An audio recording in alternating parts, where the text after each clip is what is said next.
Hello and welcome to my show. This is Madhukar Mokha and you are listening Motivational Talk with Madhukar Mokha.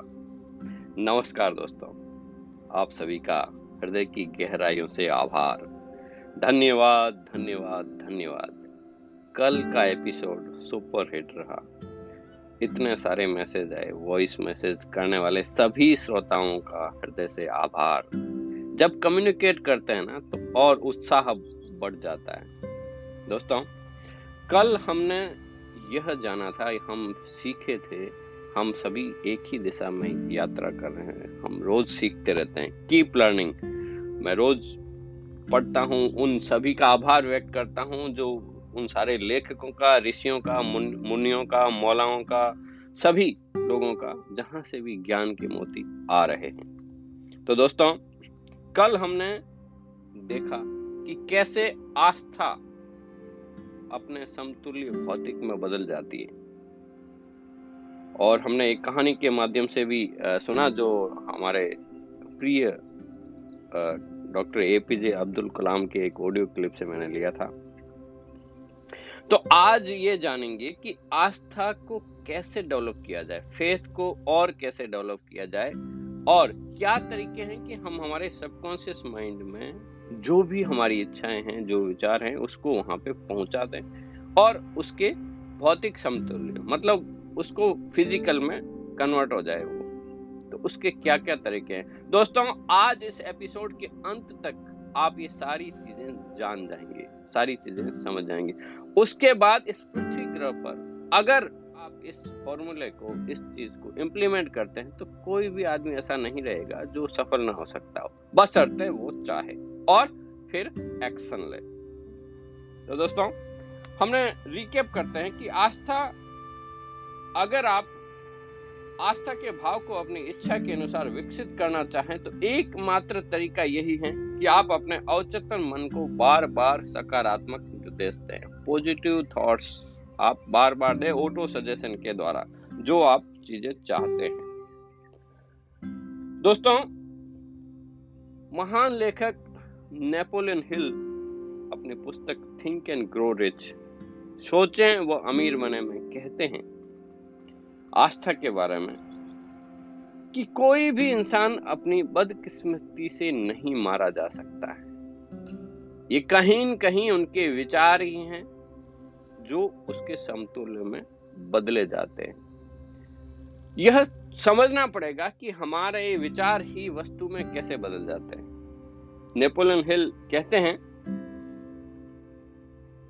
कि हमारे अवचेतन मन में किसी भी विचार को उतनी ही तेजी से भौतिक समतुल्य में बदलता है, चाहे वो विचार सकारात्मक या रचनात्मक हो या फिर नकारात्मक या विध्वंसात्मक हो, मतलब कंस्ट्रक्टिव हो या डिस्ट्रक्टिव हो, उससे कोई फर्क नहीं पड़ता है।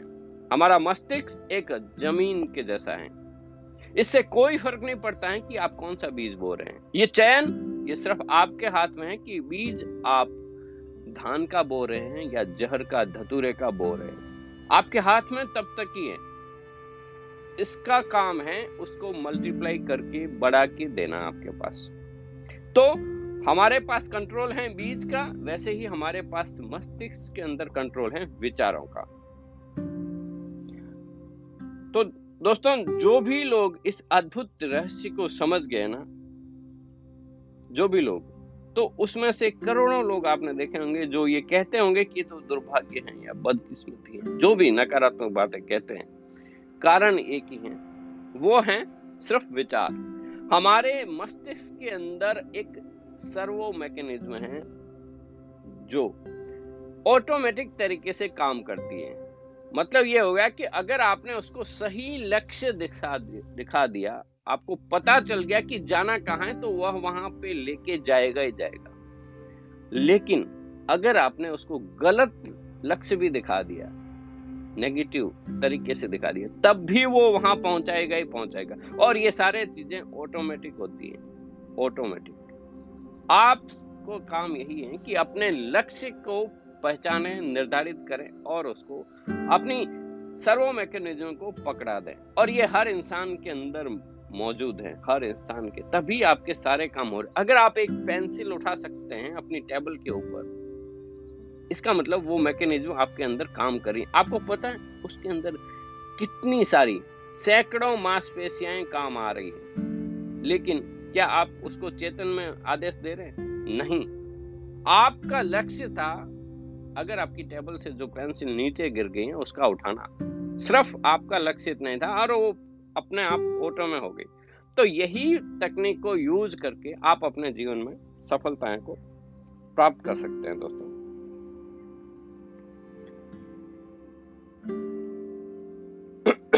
ऐसे करोड़ों लोग हैं दोस्तों जो ये मानते हैं कि गरीबी और असफलता में जीने के लिए वे अभिशप्त हैं, क्योंकि कोई रहस्यमयी शक्ति उनके खिलाफ काम कर रही है जिस पर उनका कोई नियंत्रण नहीं है।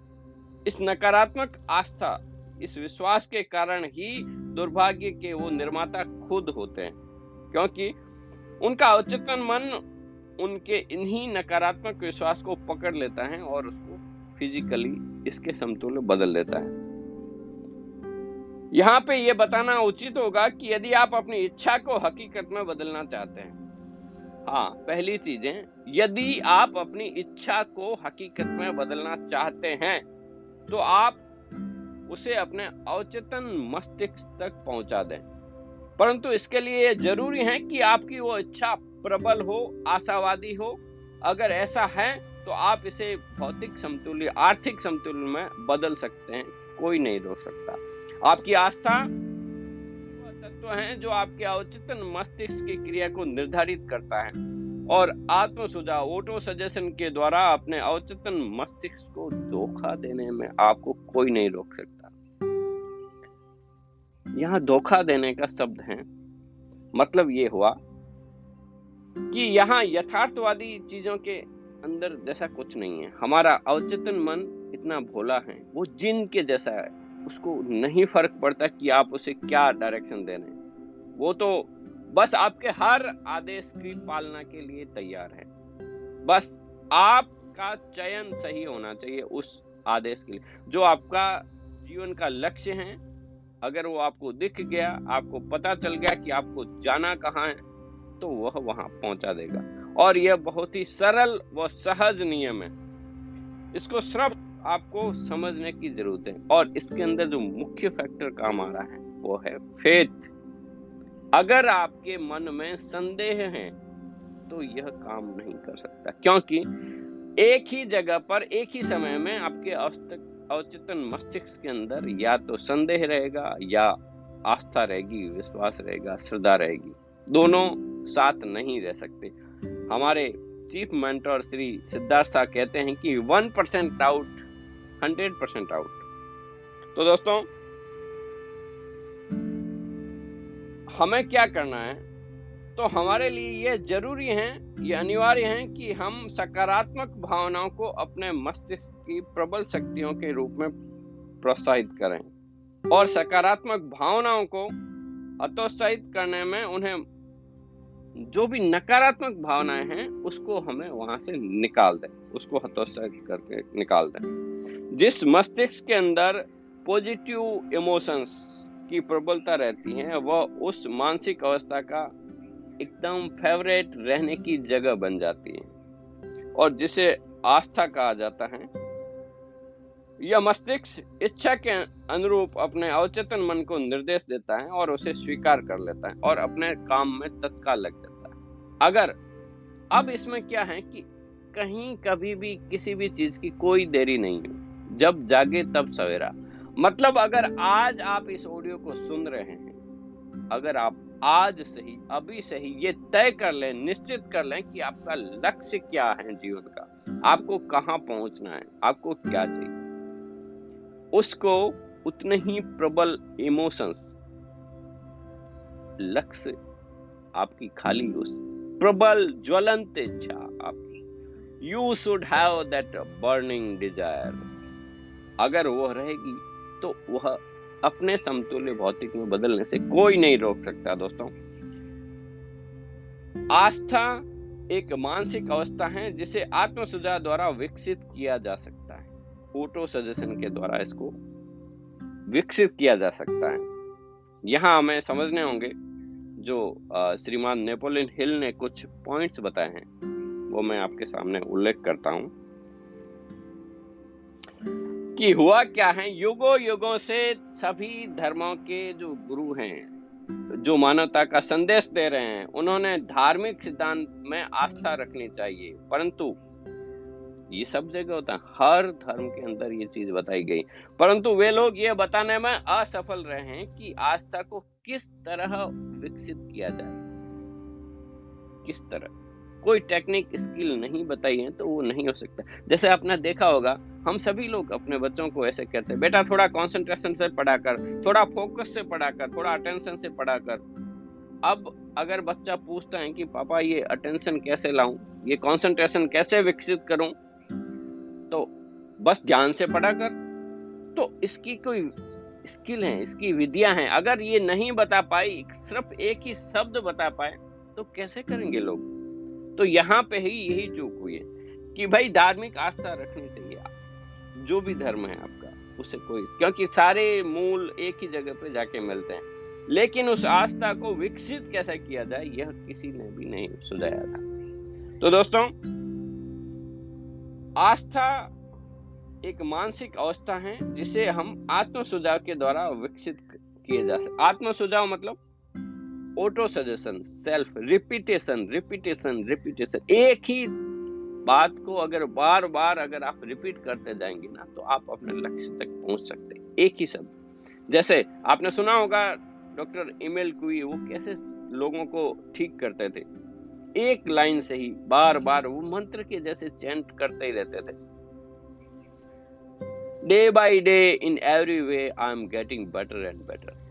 दिन प्रतिदिन हर वक्त मैं और बेहतर और बेहतर और बेहतर बनता जा रहा हूं। सिर्फ एक ही लाइन से उन्होंने हजारों लाखों लोगों को ठीक किया है। तो दोस्तों, यहां हम आस्था के इस सिद्धांत को समझेंगे कि क्या है और कैसे है। अपने सबसे पहली चीज तो यही है, अपने आप में आस्था रखें और परमपिता में आस्था रखें। पहला पॉइंट है, बिलीव इन योरसेल्फ। खुद के प्रति अगर आस्था नहीं है, शुरुआत नहीं है, और उसके ऊपर उस परम शक्ति, उस इनफाइनाइट इंटेलिजेंस, उस अनंत प्रज्ञा में आस्था रखें। और ये थोड़ा सा समझने की पॉइंट है। देखो, विश्वास, आस्था, श्रद्धा और भक्ति, ये सुपरलेटिव डिग्री जैसे ऐसे ऊपर बढ़ता जा रहा है। विश्वास मतलब एक ऑर्डिनरी शब्द है जो कभी भी टूट सकता है, कभी भी उसको तर्क के द्वारा नीचे गिरा जा सकता है, लेकिन जैसे ही आप उसकी सुपरलेटिव डिग्री, मतलब आप सारे तर्कों से हार गए, सब चीजों से आपने एकदम परफेक्ट विश्वास हो गया, यहाँ लॉजिकल वालों का नहीं, सीधे आपका विश्वास हो गया ना, फेथ, फिर वो एकदम गहरी कड़ी जगह है जहां पे कोई स्थान नहीं है संदेह करने का। तो दोस्तों, पहला पॉइंट आपको समझ में आ गया, अपने आप में आस्था रखें और उस परम पिता में आस्था रखें। दूसरा है, आस्था ही वह अमृत है जो विचारों के आवेग को जीवन शक्ति और क्रियाशीलता प्रदान करता है। हाँ, यह इंपॉर्टेंट वाक्य है, फिर से रिपीट करता हूं कि आस्था ही वह अमृत है जो विचारों के आवेग को जीवन शक्ति और क्रियाशीलता प्रदान करता है। आस्था धन कमाने का शुरुआती बिंदु है, पहला पॉइंट है, यहीं से ही शुरुआत होती है सारा खेल। आस्था उन सभी चमत्कारों और सभी रहस्यों का आधार है जिन्हें विज्ञान के नियमों के आधार पर स्पष्ट नहीं किया जा सकता। बियॉन्ड द साइंस, जहाँ पे विज्ञान खत्म होता है वहां से चमत्कार शुरू हो जाते हैं, और वे सिर्फ आस्था के कारण। जहाँ पे लगता था साइंस के अंदर कि ये नहीं हो सकता, वहां ये सब चीजें हुई।